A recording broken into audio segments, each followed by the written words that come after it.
Porque a lei veio por Moisés, Jesus trouxe graça e verdade. João 1:17. Se inscreva no canal e compartilhe com um amigo. Que tiramos para estar reunidos como igreja. Vamos falar sobre esse tema, queridos. A imagem da terra e do céu. A imagem da terra e do céu. Nós carregamos essas duas imagens. Nós representamos essas duas nacionalidades, né? Então nós vamos ler aqui alguns textos já conhecidos, mas trazendo características e assuntos diferentes. O apóstolo Paulo, ele falou na carta aos Romanos, no capítulo 7, no versículo 15, Paulo falou o seguinte: porque o que faço não aprovo. Romanos capítulo 7, versículo 15. Porque o que faço, não aprovo. Pois o que quero fazer, isso não faço. Mas o que eu aborreço, isso eu faço. E se faço o que eu não quero, consinto com a lei, que é boa. De maneira que agora já não sou eu que faço isto, mas o pecado que habita em mim. Porque eu sei que em mim, isto é, na minha carne, não habita bem algum. E com efeito, o querer está em mim, mas não consigo realizar o bem. Prestem muita atenção nessa mensagem, nessa fala de Paulo, porque o que acontece? A religião parece que quer criar super-heróis da fé. A religião, ela quer ensinar, ela prega que você é um pecador miserável, que você é uma criatura desprovida da presença de Deus, e de repente você veste uma capa evangélica, uma capa da religião X ou Y, e aí você se torna um super-herói, sabe? Uma pessoa que não erra, uma pessoa que não falha. Mas não é isso que a palavra de Deus diz. Seria tão mais fácil se a mensagem fosse pregada para o ser humano. Seria tão mais fácil se a mensagem fosse pregada para uma compreensão natural. Aí você iria agora separar, entender o que é para a tua carne e o que é para o teu espírito. Porque quando os pregadores, quando os pastores, os mensageiros, né, eles misturam tudo, espiritualizam tudo, isso vira uma confusão na mente do crente e traz um complexo de um derrotado, de um pecador miserável, sem a graça de Deus, e ele se vê sempre em uma luta para manter-se salvo, se vê sempre em uma luta contra o capeta, se vê sempre em uma batalha espiritual, que todas as vezes que você questionar, ele diz que ele está em uma tal de uma guerra. Não está lá no Oriente Médio na guerra, não está lá na Europa na guerra, mas você só vai ver o crente dizer que está na guerra, tá na batalha, tá isso e aquilo. Por quê? Porque ele não consegue se ver como um ser humano que carece da graça de Deus para suportar as lutas que todo ser humano passa. Jesus de Nazaré, ele disse: o sol nasce para os bons e para os maus. A chuva, ela cai para todos, para os justos e para os injustos. A mesma dor que um crente sente, um ateu sente. A mesma dificuldade financeira que um crente sente, o ateu, o espírita, o católico, que também crê de outra forma, ele sente. O homem e a mulher, todos vão sentir as mesmas dificuldades. Todos nós temos as mesmas paixões. Amém, minhas ovelhinhas?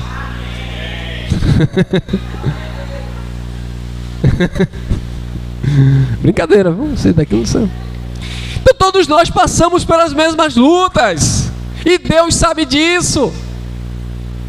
O problema é que a pregação é como se você, não, porque agora você vai aceitar Jesus, você agora é crente, você agora está proibido de falhar, você está proibido de brincar, você está proibido de se divertir. Não, irmão, viva a tua vida, seja livre, mas não me interprete mal e não interprete mal a palavra. Entenda a liberdade, entenda o conceito de liberdade. Tudo é lícito, nem tudo convém.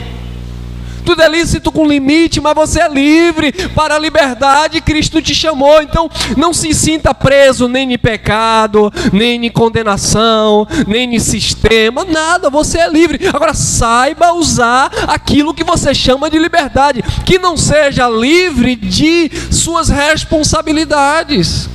Nós somos livres no Senhor e não do Senhor, é diferente. Eu sou livre no Senhor e não do Senhor. Eu não sou livre do Senhor. O Senhor disse que eu devo amar o meu próximo. Eu não sou livre disso. Eu preciso amar o meu próximo. Não, eu sou livre. O Senhor disse para eu perdoar. Eu não sou livre disso. Eu preciso liberar perdão. Senão, quem fica doente é você.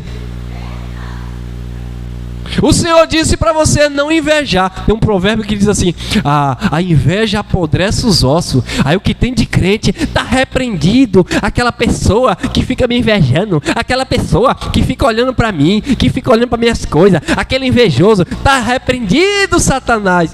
Não, você não entendeu a mensagem. A inveja apodrece os ossos. Não é do invejado, é do invejoso. É quem é invejoso que vive doente, porque ele não se satisfaz com nada que ele tem. Ele está sempre com aquele olho de coruja no que é do outro. Ele é o doente. O pastor me ensinou diferente, disse que é o outro que me inveja e eu fico doente. Não, o doente é ele. Ele que precisa de tratamento, ele que precisa de cura, ele que precisa de libertação. Então nós somos livres dentro desse conceito, dentro desse padrão de reino de Deus.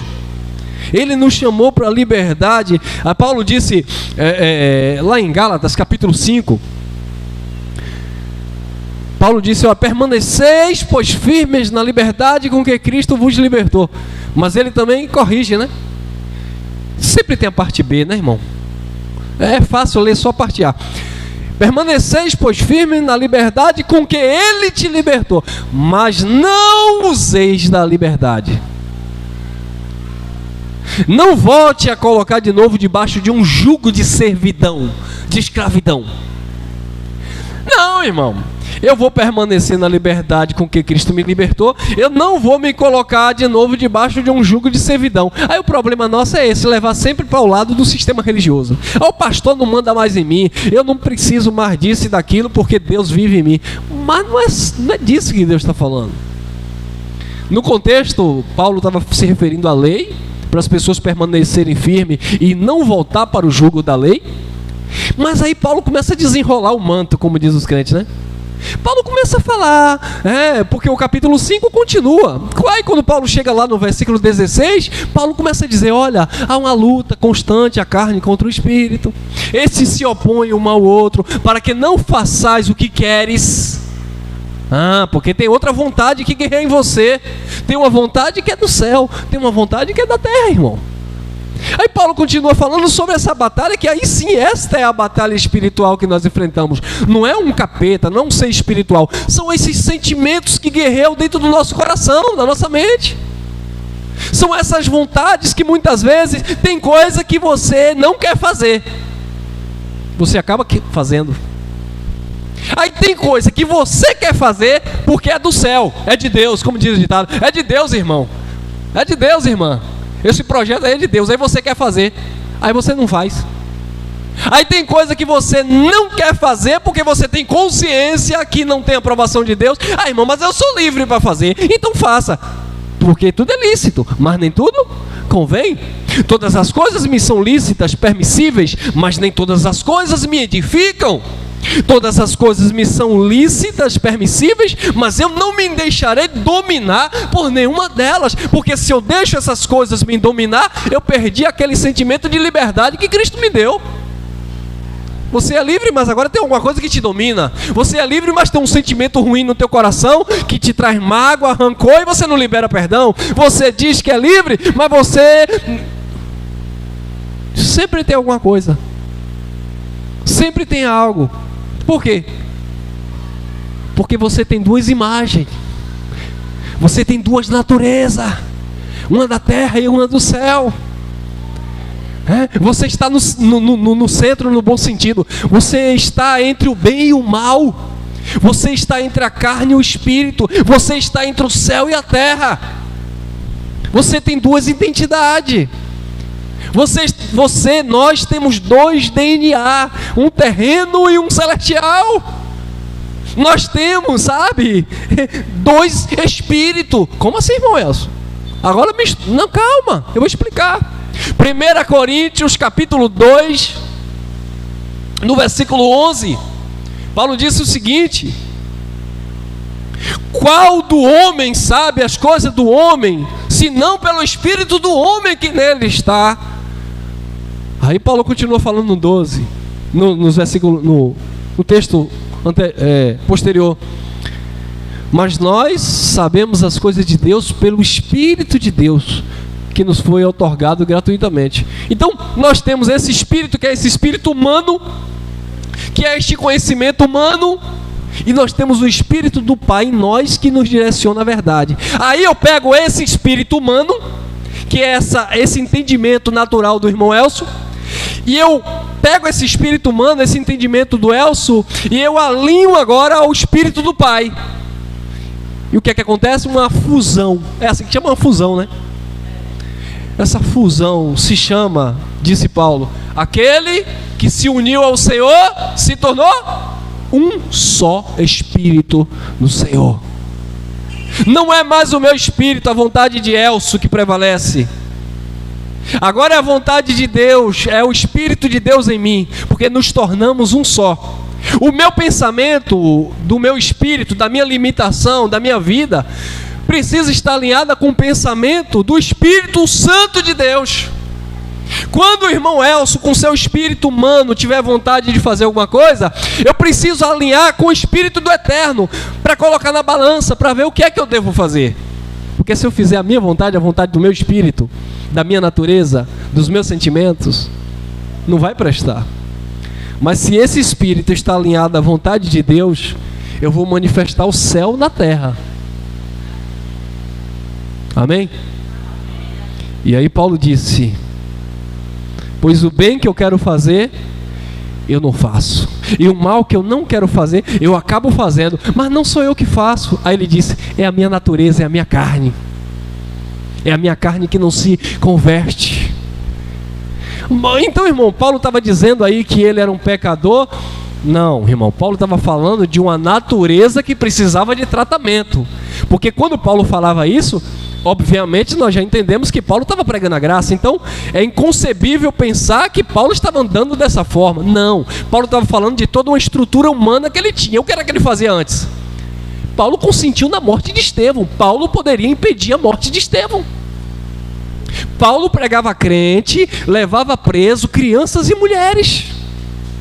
Paulo era um perseguidor que passou a ser perseguido. Então Paulo estava falando de toda a vida como um todo, e não por etapas. Paulo não estava falando, não, eu era assim, agora eu sou crente e sou assado. Não, Paulo estava falando de uma estrutura humana, dos pensamentos e das vontades que ele tinha, independente de tempo, independente de experiência com Deus. Era da fraqueza. O bem que eu quero fazer eu não faço, o mal que eu não quero eu acabo fazendo. É a minha natureza humana. Mas é claro que quando nós lemos as cartas de Paulo, percebemos que houve uma mudança nele. E por que houve uma mudança em Paulo? E por que não pode haver uma mudança em nós? Pode sim.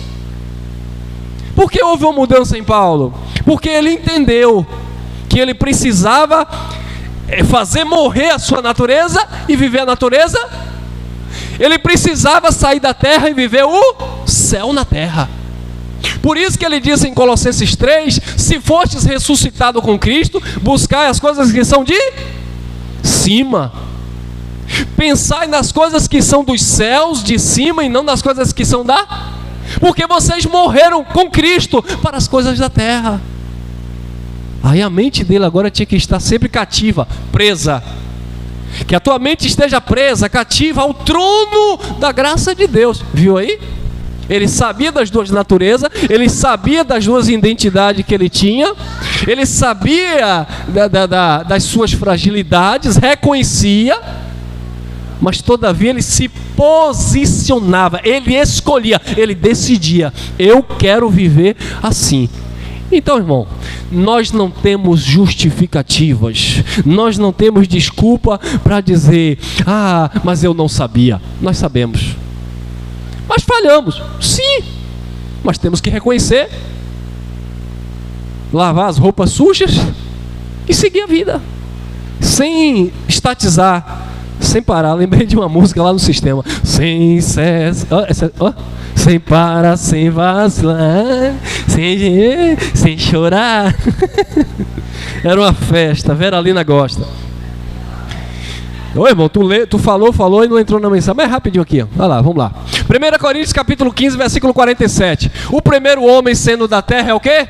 Terreno, corresponde a Adão. Nunca olhe Adão aqui, já vou logo falando aqui. Nunca olhe Adão aqui como um personagem, tá bom? O problema de interpretação é justamente você olhar Adão e Eva simplesmente como personagens. Aí você fica preso ao personagem. Olhe Adão e também Eva como a estrutura humana. Até porque o Adam quer dizer tirado da terra. Então estava falando do homem natural, tá? Então não fique preso a um personagem. Ah, porque Adão está falando da nossa natureza humana. Adão está falando da desobediência. Adão está falando da prostituição, da malícia, da sagacidade humana. Adão está falando de serpente, de traição, de soberba, de ganância, de prepotência. Adão está falando disso, tá? Fica mais fácil entender. E serpente está falando de todas as práticas que vêm desse Adão. O primeiro homem sendo da terra é terreno, Adão. O segundo homem é da onde? Do céu, é Cristo. Então Cristo está falando de você. Cristo está falando dos filhos. Cristo está falando do reino. Então não olhe também Cristo apenas como um personagem nazareno. Olhe Cristo como uma doutrinação, como um ensinamento. Olhe Cristo como algo que te traz paz, que te traz alegria, e não como um personagem que venceu na cruz apenas, mas como alguém que distribuiu do seu Espírito que habita em nós. Mas você tem a característica do Adão? Tem, porque é carne. Você tem a característica de Cristo? Tem, porque é Espírito. Você tem as características de Adão? Tem, porque é terra. Você tem as características do Messias, do Cristo? Tem, porque é céu. Então nós temos essas duas imagens, nós temos essas duas identidades. Agora a pergunta é: qual delas se manifesta? Há uma luta. A carne, terra, a carne, Adão, contra o Espírito, Cristo, sabedoria, entendimento, reino. Essa luta está aqui em nós. Ela está aqui em nós. O segundo homem é do céu, Cristo. Paulo especifica homem. Por quê? Não, mas o Cristo era Deus, mas ele estava como homem, para mostrar a nossa natureza humana, que ele nos fez capaz de vencer todas as coisas. Ele venceu como Deus? Nada, ainda não. Preguei ontem no bate-papo, o diabo tentando Jesus no deserto. Era a natureza de Cristo humana, lutando ali, ó. Faça isso, faça aquilo, quando a natureza divina dizia que era diferente, que ele tinha que cumprir o propósito da cruz. Era o homem. O Adão homem caiu, Cristo homem venceu. O Adão, homem, no jardim, hein? Pecou. Cristo, homem, no deserto, venceu. Ô glória, corta para mim. Não é um ambiente que te muda, é o que está dentro aí da tua mente. Você pode estar no meio lá da bagunça, mas se tua mente está focada em Deus, meu irmão, nada te contamina. Claro, você não vai andar com eles, mas não tem como sair do mundo, irmão. Paulo disse, se não é para se comunicar, se relacionar com o malfeitor, com o ladrão, com o assassino, então tem que sair do mundo, porque na terra tem tudo isso. Na terra você vai conviver com esse povo. Diga-se de passagem, hoje em dia, meu irmão, está pesteado, né? Está pior. Então você vai conviver com esse povo. Esse povo ruim, mau caráter, serpente, Adão, semente maligna, filhos da ira. Mas e aí? Você vai se envolver para contaminar a tua identidade do céu? Não, irmão. Vigia, fortifica-te na graça que há em Cristo Jesus, fuja da aparência do mal, fecha a matraca, cuidado com quem você conversa, com quem você anda, o que você conta. Nem todos são confiáveis. Tenha sabedoria. Viva a mente de Cristo, viva a identidade do céu. E Adão? Está aí. E a identidade terrena? Está aí. Só não deixa ela se manifestar, porque isso é um diabo. Esse capeta, quando se manifesta, ninguém segura, irmão. Você já viu aqueles crentes desviados? Quem já viu um crente desviado? Aqueles crentes da religião. Um irmão que você conheceu que era muito de Deus, era muito usado por Deus, e hoje está no mundão, como diz o ditado. Você já percebeu que aquele camarada apronta? Ninguém segura. Porque não consegue se domar mais. A religião ainda prendia ele lá, colocava um diabo, um Deus que ia tomar salvação, colocava um monte de obstáculo, então ele estava ali se segurando, mas ele saiu do armário, ele se manifestou, sabe? Ninguém controla mais ele.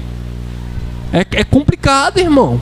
É o Adão que se manifestou, é fazer a vontade da carne. E isso também tem graça, irmão Elcio? Claro que tem, irmão. Claro que tem. E como eu ouço de muitos. Por quê? A carne, irmão. 15:48. Qual o terreno? Adão. Tais também os terrenos. Igual o terreno, Adão.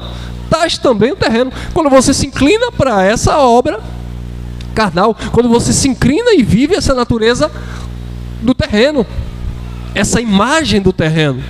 Quais o terreno? Qual o terreno? Adão. Tais também, olha lá, o plural, né? Porque são muitos. Quais também os terrenos. Então eles estão aí, os terrenos estão aí, fazendo a vontade da carne, fazendo a vontade da terra, buscando o reino dos homens. Não querem o governo de Deus. Por quê? Porque o governo de Deus vai ensinar. Não, eu quero o governo do homem, porque o governo do homem, cada um estabelece o seu.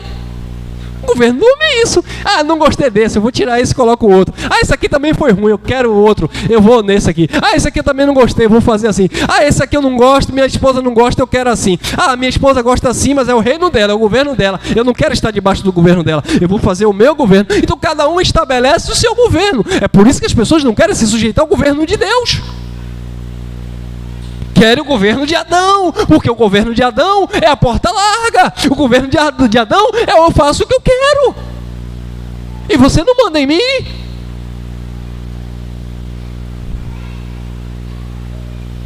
Eu sou livre, aí usa Cristo. Não, não pode usar Cristo. Não pode usar Cristo porque Cristo é o governo do céu.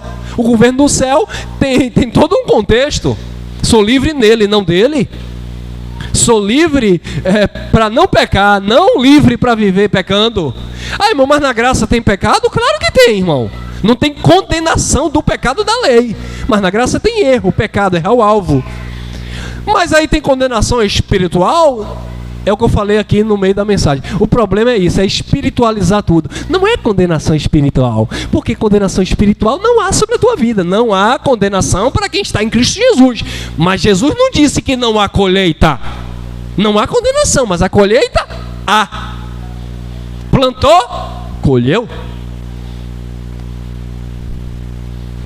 Ainda bem que não há condenação espiritual, ainda bem que salvação eterna não se perde, ainda bem que quando eu partir, eu estarei garantido na eternidade. Para quê? Quer morrer como um ladrão da cruz? Deixa eu entrar no teu reino, me permita entrar no teu reino. Jesus disse, nananina não. Eu te digo hoje, estarás no paraíso, eternidade. Era um filho, era uma ovelha perdida da casa de Israel. Mas e o reino? Não pode. Por que não posso, Senhor? Porque tu é ladrão. E o reino de Deus é o quê? Disse Paulo, não é comida, não é? É o quê? Paz, justiça e alegria no Espírito. Isso aí é muito abrangente, né? Se a gente for pincelar aqui, é muita coisa que sai. Mas enfim, paz, justiça e alegria no Espírito. O ladrão ia ter paz? Ladrão tem paz? Ladrão que só vive roubando, dando golpe, tem paz de quê? Não tem. Ladrão pratica justiça? Não. Qual é a alegria que um ladrão tem? Só se for aquela alegria momentânea de botar uma arma em alguém e tomar o que é dos outros. Mas depois, qual é a alegria que esse trem vai ter? Qual é o reino que ele vai desfrutar? Não existe, porque ele está vivendo o reino dele. Ele está vivendo o reino de Adão. Ele está vivendo o reino da terra. Ele não está vivendo o reino do céu. Ah, mas pode ser um filho, irmão Elcio? Pode ser. E como garantir? Eu não garanto nada. Quem garantiu tudo foi Deus. Só Ele sabe quem é quem. E só o Espírito dele é que testifica no Espírito do indivíduo.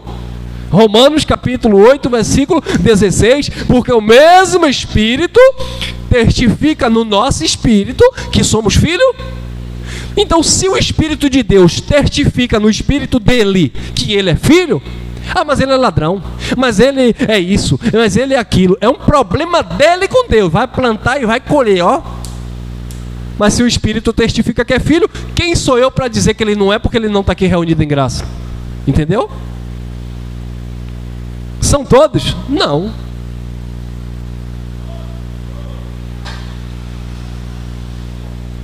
Quais os terrenos?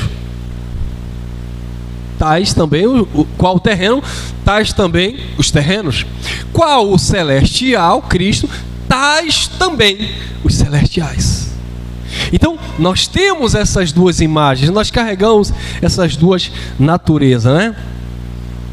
Hebreus 2,14. O próprio Jesus teve que participar dessas duas naturezas, né?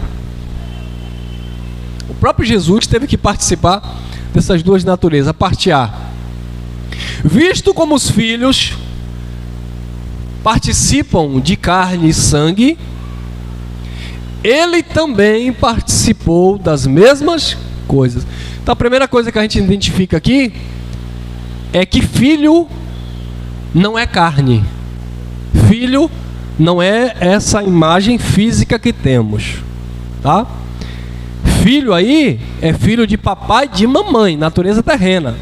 Seu pai, João, sua mãe, Maria, é aí, filho aí na carne. Mas de Deus não. De Deus, os filhos participam da carne. Mas eles são, primeiro eles são filhos e depois eles são participantes de carne. Eles não são carne que participa de espírito. Você não é carne que participa de espírito. Você é espírito, filho, que participa de carne. Então qual é a tua verdadeira natureza?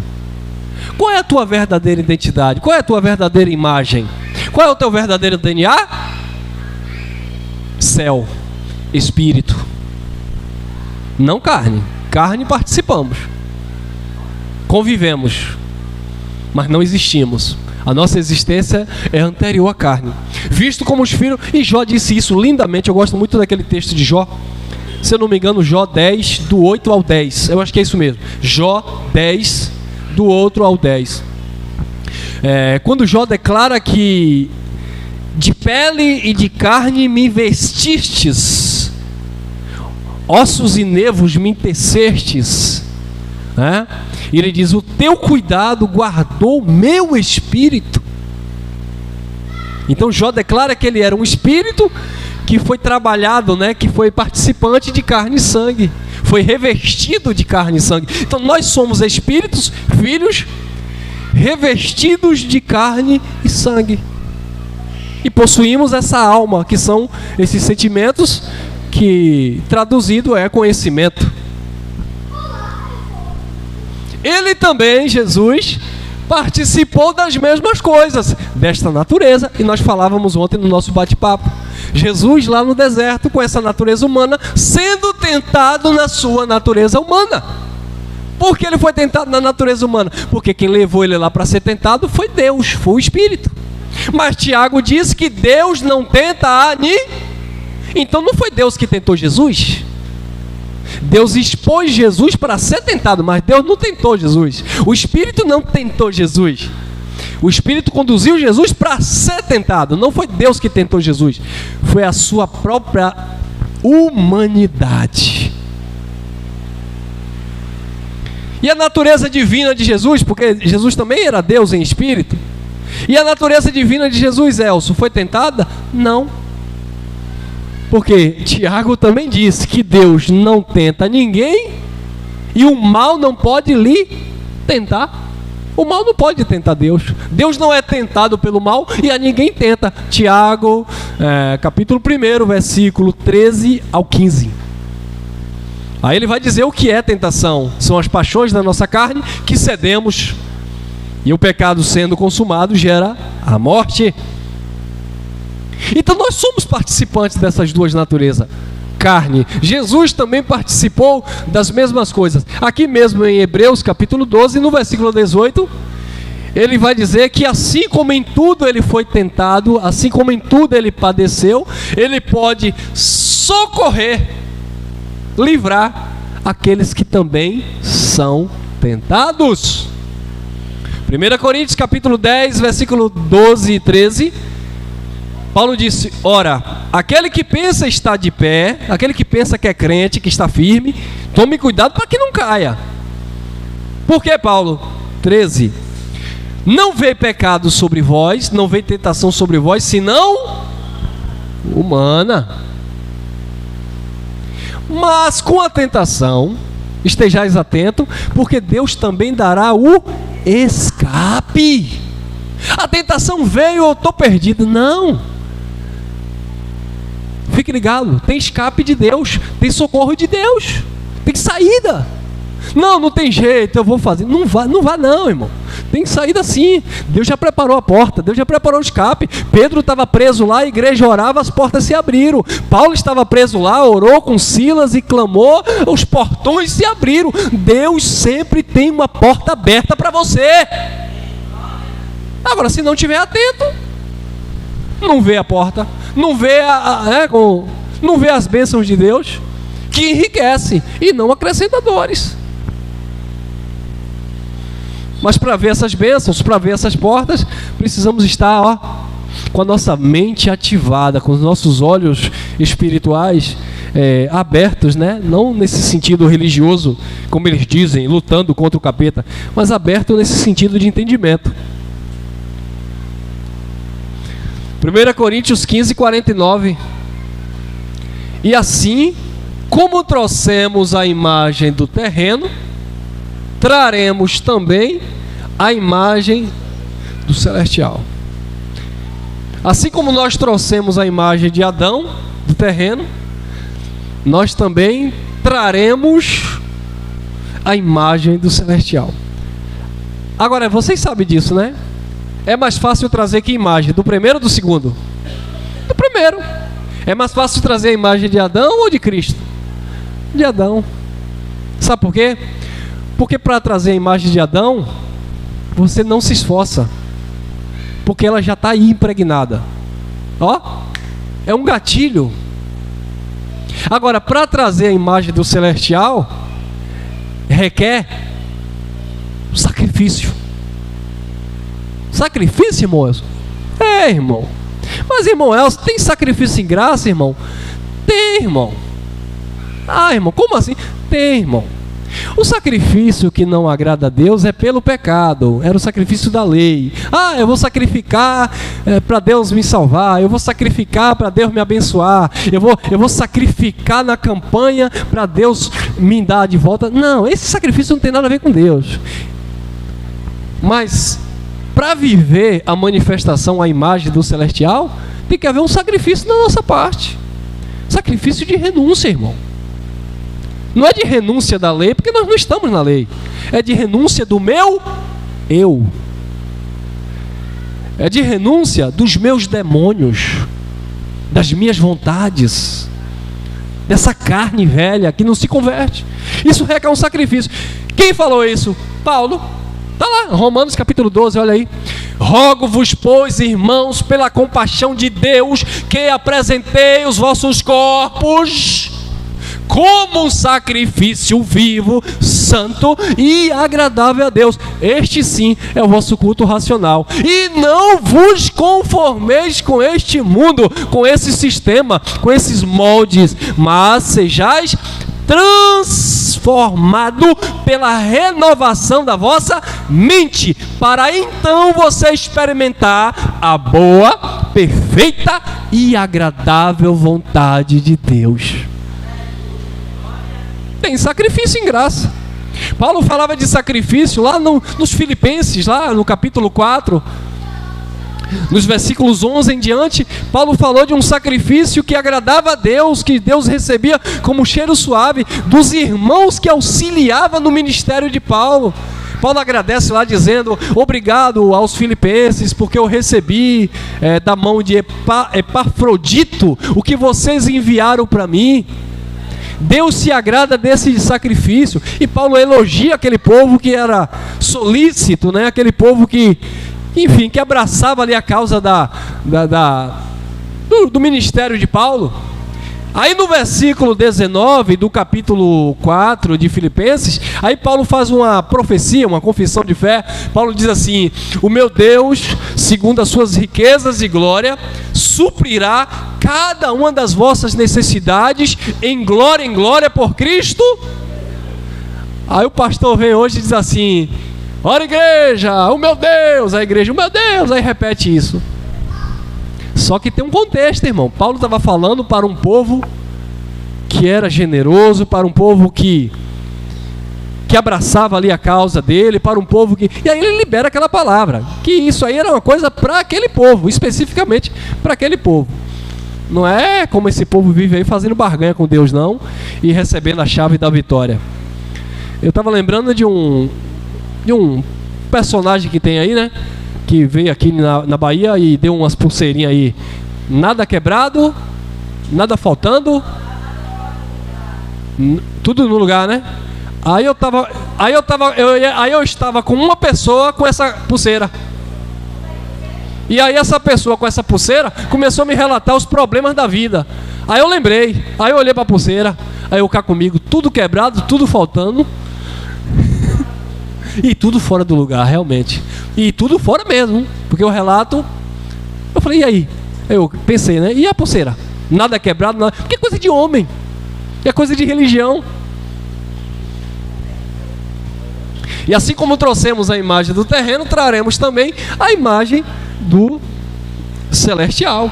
Então nós temos essas duas imagens, essas duas identidades, né? E por que é mais fácil manifestar do terreno? Como eu falei, porque ela já está aí. Agora é difícil manifestar a imagem do celestial, porque para manifestar a imagem do celestial, você tem que matar o terreno. Não é isso? Foi isso que Paulo falou para Timóteo, né? Fazer o quê? Morrer. As paixões, as concupiscências, os desejos da carne. Você tem que fazer morrer, matar essa natureza do terreno, para que a natureza do espiritual se manifeste. E me parece, pelo contexto, que Timóteo estava sendo vencido pela carne. Quem entende assim?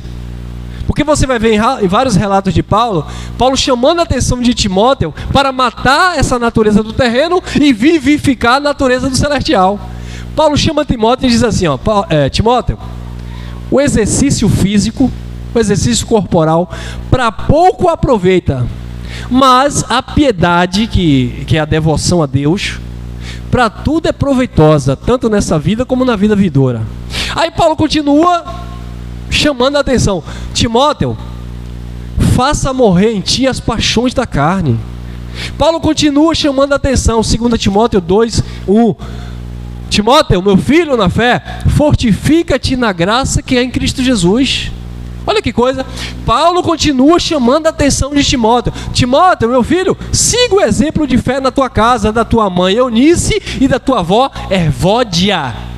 Ah, então parece que Timóteo estava manifestando o terreno. E Paulo está chamando a atenção de Timóteo para manifestar o celestial. Ah, irmão Elcio, Paulo perdeu tempo. Perdeu não. Quando chega lá na frente, Paulo começa a dizer: eu não achei outro que cuidasse tanto da causa da igreja, que se importasse tanto com a igreja, do que Timóteo, porque todos buscam o que é seu, mas nele eu achei outro sentimento, ele busca o que é de Cristo. Aí Paulo começa a dizer agora, elogiar Timóteo, dizer que eles andavam no mesmo espírito. E aí Paulo começa a chamar ele de filho. Se Paulo chamava ele de filho, ele foi gerado. Paulo não ia chamar Timóteo de filho, aquele carnal que só estava pensando em viver a vida dele e abandonando a fé. Tanto é que ele diz assim também a Timóteo: Timóteo, não deixa morrer os dons que foram outorgados em ti, que foi orado, né, com a imposição do presbitério, ou seja, a aceitação da igreja. Timóteo, manifesta isso, ensina as pessoas, siga o bom exemplo da fé, né? Então a gente percebe que de fato houve um trabalhozinho para Paulo, mas ele deu conta do recado e Timóteo entendeu a mensagem. Então é muito difícil em graça falar disso, irmão. É muito difícil porque, como nós falamos sempre, não tem diabo, não tem condenação espiritual, então só tem assim, vontade, querer e amor. É só por amor. Paulo disse que o amor de Deus o constrangia. Constranger é trazer vergonha. Então o que era que Paulo fazia?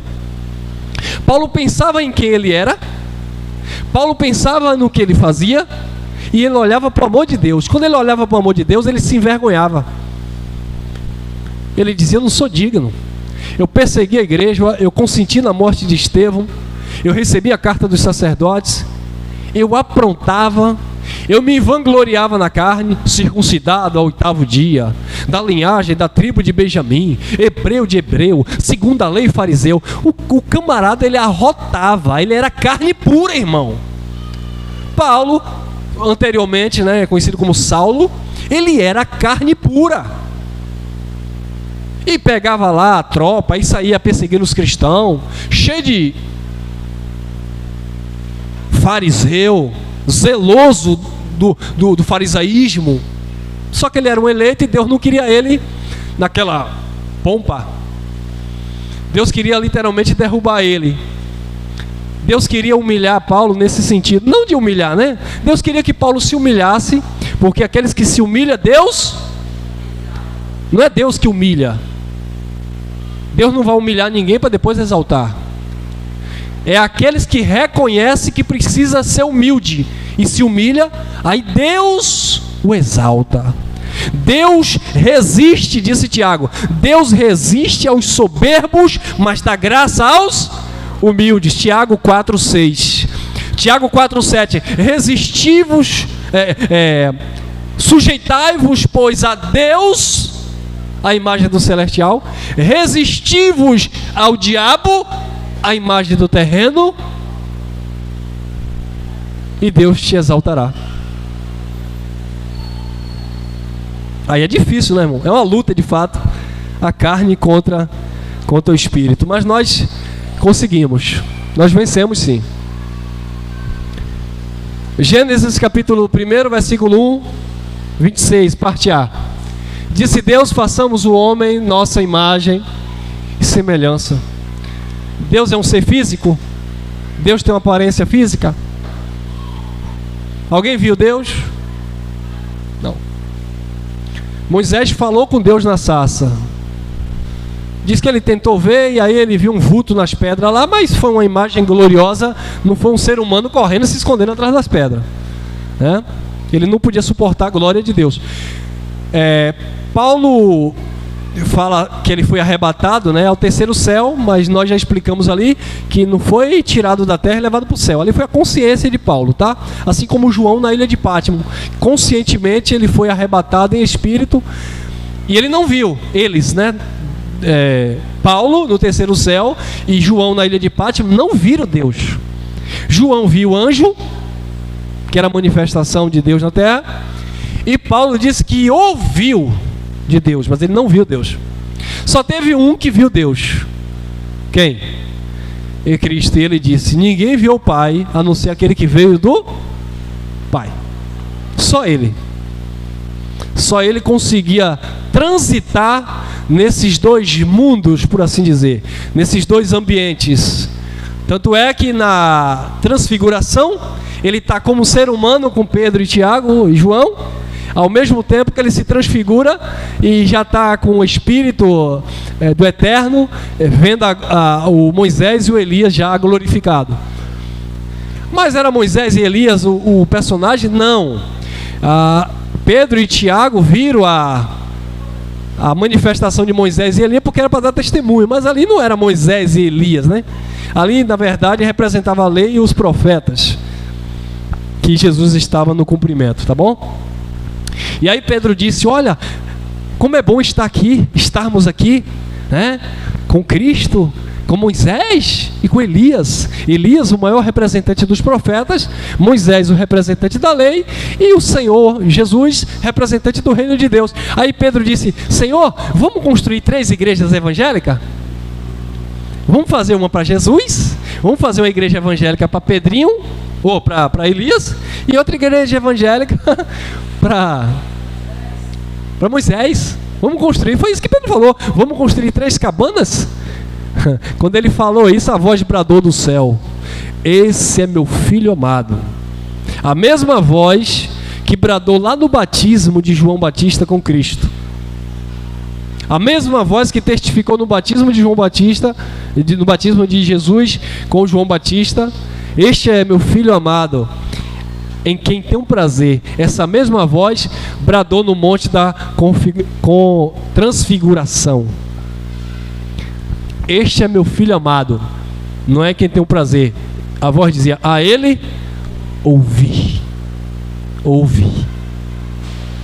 Lá no batismo: este é meu filho amado, em quem eu tenho prazer. Lá no monte da transfiguração: esse é meu filho amado, a ele ouvi. É para ouvir Moisés? Não.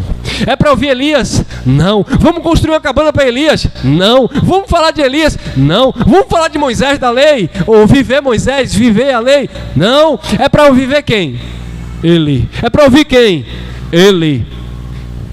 É para seguir quem? Moisés, Elias? Não. Só ele. Só a imagem do celestial. E aí Paulo, em Hebreus capítulo 1, versículo 1, disse assim: antigamente Deus falou de várias formas, de várias maneiras aos pais, pelos profetas, mas a nós nos falou nesses últimos dias pelo Filho, a quem constituiu o herdeiro e dono de tudo. Amém, irmão? Então nós temos essa imagem, a imagem dele. Eu quero ouvir o pastor, eu quero ouvir o líder. A imagem de Adão, quer ouvir a consciência humana. Eu quero ouvir o pastor. Eu vou ouvir o irmão Elcio nada. Nem meus parentes querem conta comigo, irmão. Por quê? Meus parentes crentes. Porque meus parentes querem a oração do Salmo 23. Os meus parentes querem a corrente do nada quebrado. O povo nosso da religião, nossos irmãos, né? Estamos falando aqui da questão da doutrina, mas os nossos irmãos que são filhos de Deus não querem ouvir a semelhança do céu, quer ouvir a semelhança da terra, do líder, do pastor, do esse que eu te digo, esse que eu te falo, eu vou profetizar e você vai ter, né? Nada falta, nada quebra, e tudo quebrado, tudo faltando. Disse Deus: façamos o homem a nossa imagem e a semelhança. Então a semelhança não é física, a imagem não é física, mas é a característica do reino em nós, é a manifestação dele em nós. Romanos 8, 29, porque os que dantes conheceu, também os predestinou para serem conformes à imagem de quem? Do Filho. Deus não te predestinou para ser imagem de Adão, Deus te predestinou para ser imagem de Cristo. Mas e a imagem de Adão? Está aí, mas a predestinação é para Adão? Não, é para Cristo, é para Filho. Porque os que dantes conheceu também os predestinou para serem conformes à imagem de seu filho, a fim de que ele seja o primogênito entre muitos. Isso é uma mensagem que eu quero trazer em outro tempo. É bem complexa. Querido, Jesus terreno, Yeshua, ele era irmão, tá? Porque infelizmente a igreja adora Jesus de Nazaré. E aí é idolatria. Porque Jesus de Nazaré não era Deus. Jesus de Nazaré não era pai. Ele era Senhor. Ele era mestre. Mas ele era irmão. Tanto é que quando um diz assim, bom mestre, ele diz, bom é Deus. Ele era ruim? Não. Mas ele não queria usurpar a glória do pai, porque ele estava como filho.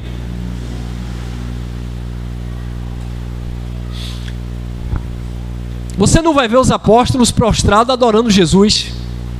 A igreja evangélica hoje se prostra adorando Jesus de Nazaré. É idolatria.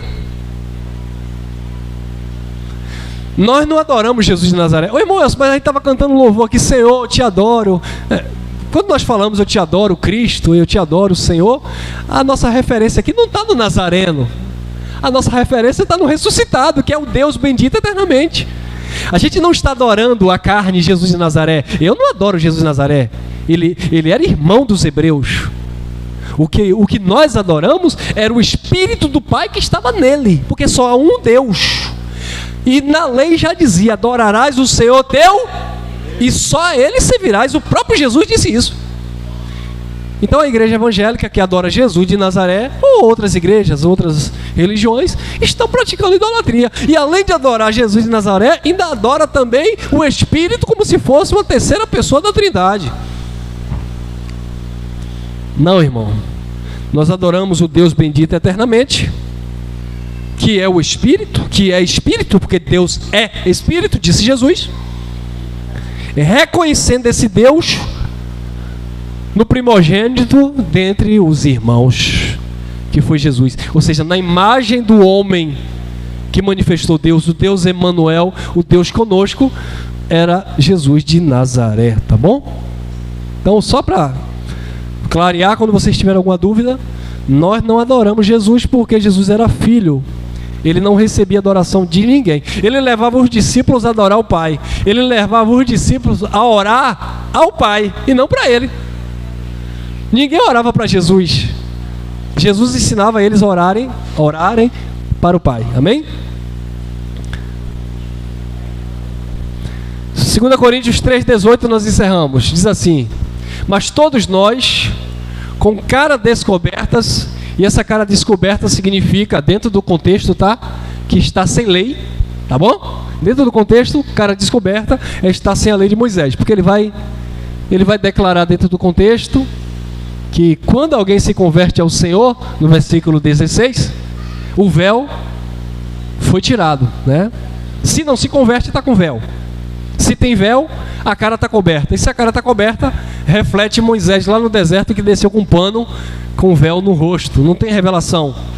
Só quem experimentava a glória era Moisés. O povo não experimentava a glória. Então, mas todos nós, disse Paulo, com caras descobertas, refletindo como espelho. Hoje nós temos um espelho que você olha e vê todas as imperfeições, não é isso? Até uma câmera de celular, você vê alguma imperfeição, um cravinho aqui, uma manchinha aqui, você vê. Mas o espelho aqui nesse tempo, na verdade, era uma espécie de um latão que reluzia, que refletia uma imagem torta, né? Então não era um espelho clássico que nós temos, era um reflexo.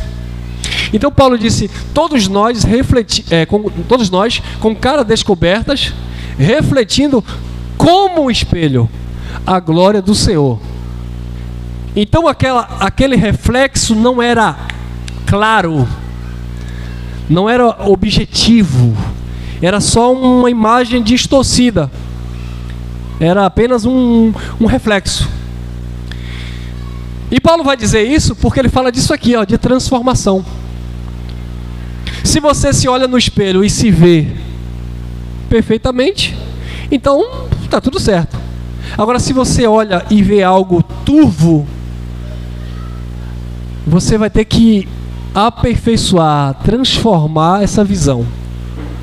Eu não sei vocês, mas eu já passei por um probleminha de saúde, eu não sei o que foi que deu na minha cachola aqui, que eu perdi a visão parcialmente por um momento. Já aconteceu umas 2 vezes, tem que até fazer uns exames aí que eu não conseguia identificar a face das pessoas que estavam perto de mim. Eu só via o formato do rosto, mas não conseguia ver os olhos, o nariz.